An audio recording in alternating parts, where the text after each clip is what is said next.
طيب بصوا مبدئيا كده احنا كلنا قاعدين في عز الحر وكلنا مش طايقين نفسنا من كتر الحر. فكون ان انا اقفل المروحه وفي نور قدامي والنور ورايا ده مخليني حرفيا قاعد يعني كل شويه بعرق. قبل اي حاجه انزل اعمل لايك، وبصراحه الله يكون عون الناس اللي في الشارع والناس اللي اصلا شغاله على طول في الشارع في عز الحر دوت.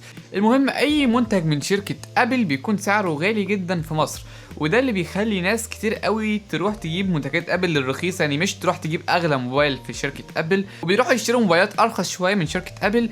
ودوت انا اتكلمت عليه في فيديو كامل انك ما تشتريش اي موبايل قديم من شركه ابل، وكنت بتكلم على الموبايلات اللي هي مثلا اللي شبه الايفون 6 اس او الايفون 6 لغايه الايفون 8.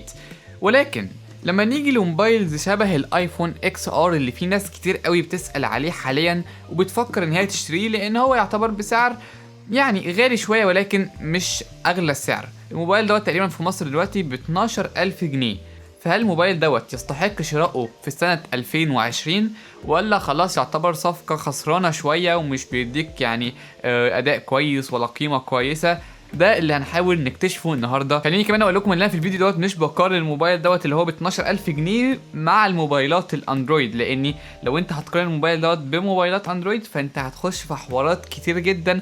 هنخلص الفيديو دوت على بكره، ولكن انا هقارنه ببقيه الايفونات لان في كمان كذا ايفون في نفس السعر بتاعه، زي مثلا ايفون 8 بلس. وكمان لو انت محوش فلوس اغلى شويه ممكن تكون عايز مثلا تروح للايفون اكس الاوريجينال العادي ده. ولكن الاول خلينا نشوف الباكج بتاع الصندوق اللي دايما ابل متميزه بالصناديق بتاعتها والانبوكسنج يعني اكسبيرينس بتاعتها. فخلينا الاول نشوف الانبوكسنج بتاع الموبايل دوت.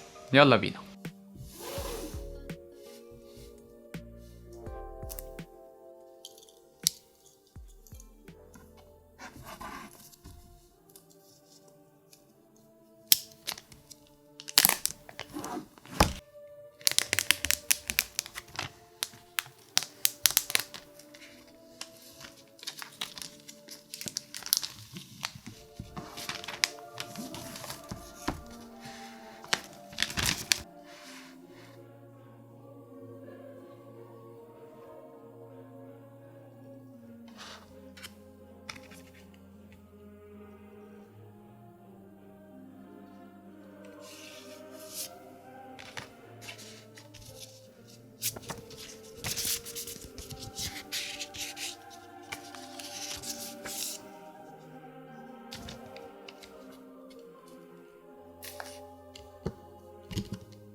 اول حاجه خلينا نتكلم عليها هي الحاجه الاكثر جدلا واللي اكتر حاجه الناس ما كانتش حابه الموبايل دوت عشانها، وهي الشاشه. على عكس معظم الشاشات بتاعت شركه ابل في الفتره ديت وفي الفتره عموما يعني في الموبايلات الرائده بتاعتها بتبقى الشاشه اموليد، لكن هنا الموبايل دوت الموبايل الوحيد اللي من ابل في الفتره ديت كان بشاشه اي بي اس. الفرق في ايه؟ الشاشه الاموليد عموما بتبين الالوان بطريقه احسن، بتبين اللون الاسود، بيبقى لون اسود فعلا لان البكسل اللي في الشاشه بتطفي مش بتنور اسود، فانت اللون الاسود بيبقى واقعي جدا. الحاجه التانية اللي الناس كانت بتهاجمها في الموبايل دوت اللي هو مش بيدعم ال 3 دي تاتش. ال 3 دي تاتش ده حاجه كانت موجوده في الموبايلات القديمه بتاعت شركه ابل، مثلا شبه الايفون مثلا 6 اس لغايه الايفون 8 و8 بلس، ولكن ابل دلوقتي شالتها في كل موبايلاتها. حتى الموبايلات اللي بتدعمها بيجي لها ابديتس عشان ما تدعمهاش، ولكن مثلا دوت موبايل قديم انا مش منزل له الابديتس بتاعته، فال 3 تاتش اللي هي عباره انك بتدوس كده دوسه جامده شويه فيطلع لك كذا اختيار تاني ممكن تختار منه. فهو في الشاشه نفسها بتحس قوه الضغطه بتاعت ايدك، مش بس بتفضل معلق ايدك. فديت الايفون اكس ار ما كانش بيدعمها وقت لما نزل، ولكن دلوقتي اصلا كل الموبايلات ما بقتش بتدعمها. حتى لو انت موبايلك شبه دوت وبيدعمها هيجيله ابديت يخليه يعني الشاشه فيها التقنيه ديت، ولكن الموبايل مش بيستخدمها. فده كان عيب في الموبايل زمان، ولكن دلوقتي العيب دوت ما بقاش فيه، لان الموبايل دلوقتي بقى متساوي مع بقيه الموبايلات. المهم الشاشه هنا بتيجي بحجم 6.1 انش بدقه اتش دي بس مش فول اتش دي، وديت حاجه برضو غريبه جدا بالنسبه للشاشه على فئه سعر 12000 جنيه يجي بشاشه اتش دي بس. ولكن كثافه البكسلات هنا 326 بكسل في كل انش، فده بيخلي الموبايل يشغل برضو الفيديوهات على يوتيوب مثلا بكواليتي فول اتش دي عادي جدا، مع ان اصلا الشاشه اتش دي. ولكن كثافه البكسلات هنا نسبه لحجم الشاشه اللي هي بالطول هي 326 بكسل في كل انش، فده بيخلي الموبايل يعرض عادي فيديوهات فول اتش دي. ولكن كل ده عيوب انا بقولها على الورق. على الحقيقه بصراحه الموبايل دوت بقاله معانا شهر، هو بالمناسبه موبايل بابايا يعني مش موبايلي، فهو بيستخدمه لمده شهر.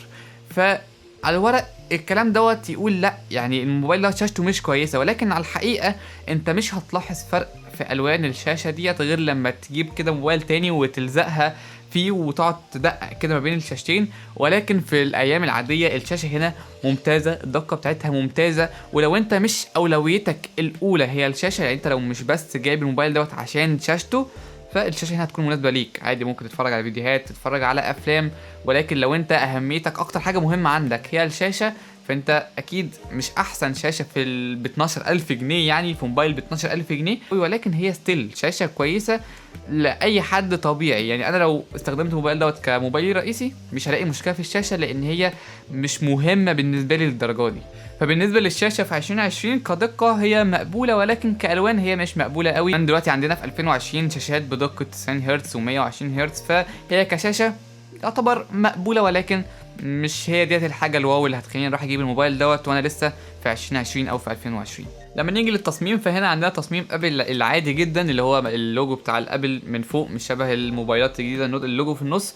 وعندنا هنا كاميرا وحيده بس هنتكلم عليها كمان شويه، وعادي نفس الديزاين بتاع معظم موبايلات ابل. ولكن عندي نصيحه واحده ليك، لو انت هتجيب الموبايل دوت ما تجيبش اللون الاسود، لان انا كنت فاكر اللون الاسود هيبقى كويس، ولكن اللون الاسود بيبصم بطريقه غريبه جدا، وتقريبا اصعب موبايل في التصوير، مش عارف ابين اي ملامح للموبايل. ولكن بعيدا عن التصوير انا ما استلطفتش قوي اللون الاسود، وحاسس اللي هو اكتر لون بيبصم في الدنيا، ومع اني في الوان تاني كده يعني مفرفشه قوي كده، انصحك بلون تاني غير الاسود. ولكن التصميم عموما ما عنديش عليه تعليق. لما نيجي للاداء فدي الحاجه اللي بصراحه ما اقدرش اقول لك لا خد بالك الموبايل دوت غالي على الاداء اللي بيقدمه لك، لان حقيقي الموبايل هنا بيقدم اداء ممتاز جدا. الموبايل دوت بيجي بمعالج A12 بتاع شركه ابل، وبيجي ب 3 جيجا بايت رام، على عكس الايفون اكس الاوريجينال اكس اللي هو اصلا اغلى من الموبايل دوت، بيجي بالاي 11 مش الاي 12.